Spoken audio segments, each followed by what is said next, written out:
Brian Thomas Jr.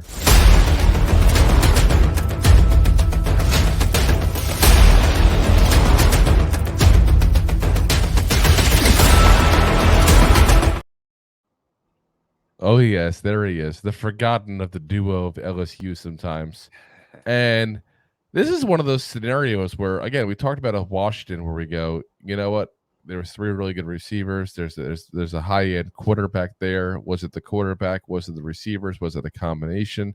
And again, I'm sitting there saying it's a combination because you get three guys all succeeding at that point there. So obviously the quarterback has to be some of it. Here you go. Okay, Jaden Daniels out of nowhere has a massive season. Brian Thomas also kind of came out of nowhere. You know, Neighbors had a good season in 22. Brian Thomas came out of nowhere. This is one of those guys that I look at and go, I see why people like him so much. I watched the film and I like him a lot.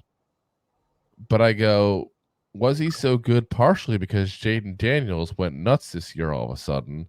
Was he partially so good because Malik Neighbors was so good people were double teaming and doing everything they could to try to stop him? And there's some question marks I have in this guy. But I look at the tape and it's damn good, guys. Damn good. 6'3", 209 pounds, 21 years old. This past season, 13 games, 68 receptions, 1,177 yards, 17 touchdowns. Talk about a TD machine there. One rush for -6 yards. The prior year, 13 games, 31 receptions, 361 yards, and 5 TDs. So you can see the TD potential there both seasons there. Both it's a good ratio there. But the yards difference is just massive there. Good size and strength, obviously, with him. Speedy and obviously very good at yak there. The cons, again, wasn't the focus of defenses. And that's the one thing that scares me of drafting a guy in the first round that was the clear number 2 on his team in college. Because that means he got covered by the number 2 corner. He didn't get the double teams. He didn't become the focus of who you were trying to stop there. If you now go ahead and draft him to be your number 1, he's never had to be a number 1. Yep. And once again, I was going to say, when you go from college football to the NFL, it's a way different talent. So number ones getting covered by number ones in college sometimes don't develop the 2 number ones in the NFL. Now, when you have the number 2 getting covered by number 2s and going to the NFL and getting covered by number 1s, how who bad does number 2 work for? But how bad is he going to look? I see this guy and I hear people talk about him, and they talk about him like an instantaneous number 1 for whoever drafts him. And I don't think that's necessarily a safe thing to say because, again, he didn't do it. And I'm not saying he can't do it, but you can't look at that as a definite.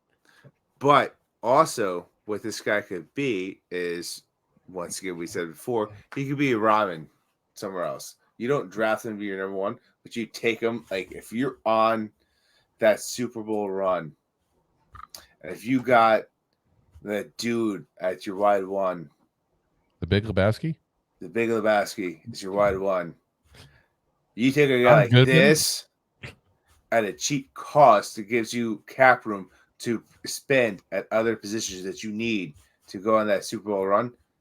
This is a shot you take. But here's the problem. You don't take that kind of shot in the first round. The first round is supposed to be this is my number 1 receiver. Yep. And that's I hear you. But you could develop, if you have the right coaching, you could develop them into the number 1 coach, especially if they're sitting behind the dude.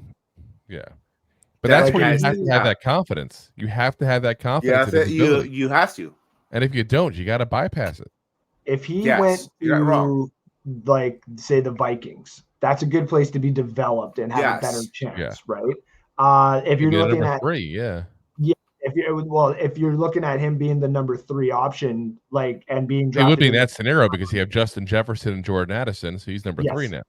And then the other, the other 2 places I was saying too, it would be the Bengals and the Lions. If you want him to develop, like, right off the bat kind of thing, and you can take a year and let him have some of his lumps, like Jameson Williams had for the Lions, like T. Higgins even had for the Bengals, those are the places that you can go because they have 2, 3, 4 other options that they can go to.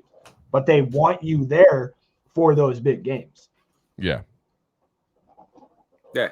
Lions would probably benefit significantly from this guy. And the Bengals, because the Bengals are just pretty much the AFC version of the Lions. Yep. Just the other. Yeah. Minus the run game. Touche.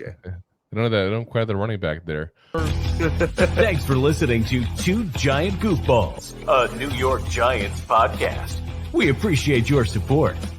Thanks so much.